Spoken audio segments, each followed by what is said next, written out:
నిర్గమకాండము 17వ అధ్యాయము. తరువాత ఇశ్రాయేలీల సర్వ సమాజము యెహోవా మాట చొప్పున తమ ప్రయాణములలో సీను అరణ్యము నుండి ప్రయాణమైపోయి రెఫీదీములో దిగిరి. ప్రజలు తమకు త్రాగ నీళ్లు లేనందున మోషేతో వాదించుచు త్రాగుటకు మాకు నీళ్లిమ్మని అడుగగా, మోషే, మీరు నాతో వాదింపనేలా, యెహోవాను శోధింపనేలా అని వారితో చెప్పెను.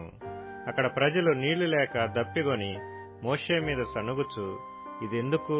మమ్మును, మా పిల్లలను, మా పశువులను దప్పిచేత చంపుటకు ఐగుప్తులో నుండి ఇక్కడికి తీసుకుని వచ్చితిరనిరి. అప్పుడు మోషే యెహోవాకు మొరపెట్టుచు, ఈ ప్రజలను నేనేమి చేయుదును? కొంతసేపటికి నన్ను రాళ్లతో కొట్టి చంపుదురనెను. అందుకు యెహోవా, నీవు ఇశ్రాయేలీల పెద్దలలో కొందరిని తీసుకుని ప్రజలకు ముందుగా పొమ్ము. నీవు నదిని కొట్టిన నీ కర్రను చేతపట్టుకుని పొమ్ము. ఇదిగో, అక్కడ హోరేబులోని బండ మీద నేను నీకు ఎదురుగా నిలిచెదను. నీవు ఆ బండను కొట్టగా ప్రజలు త్రాగుటకు దానిలో నుండి నీళ్లు బయలుదేరునని మోషేతో సెలవీయగా, మోషే ఇశ్రాయేలీల పెద్దల కన్నుల ఎదుట అట్లు చేసెను.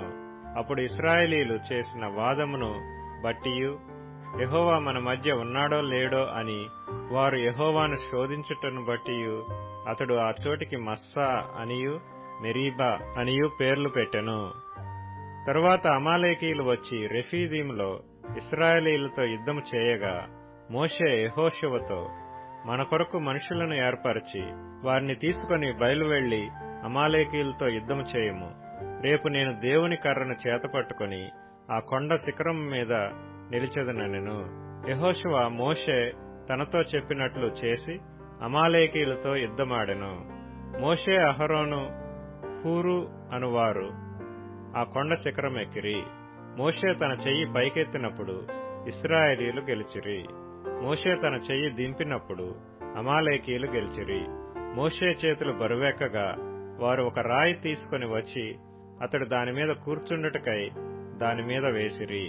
అహరోను, హూరులు ఒకడు ఈ ప్రక్కను ఒకడు ఆ ప్రక్కను అతని చేతులను ఆదుకొనగా అతని చేతులు సూర్యుడు అస్తమించు వరకు నిలకడగా ఉండెను. అట్లు యెహోషువ కత్తివాడి చేత అమాలేకు రాజును అతని జనులను గెలిచెను. అప్పుడు యెహోవా మోషేతో నిట్లనెను, నేను అమాలేకీయుల పేరు ఆకాశం క్రింద నుండకుండా బొత్తిగా తుడిచివేయుదును గనుక జ్ఞాపకార్థముగా గ్రంథములో దీని వ్రాసి యెహోషువకు వినిపించుము. తరువాత మోషే ఒక బలిపీఠమును కట్టి దానికి యెహోవా నిస్సి అని పేరు పెట్టి, అమాలేకీయులు తమ చేతిని యెహోవా సింహాసనమునకు విరోధముగా ఎత్తిరి గనుక యెహోవాకు అమాలేకీయులతో తరతరముల వరకు యుద్ధమనెను.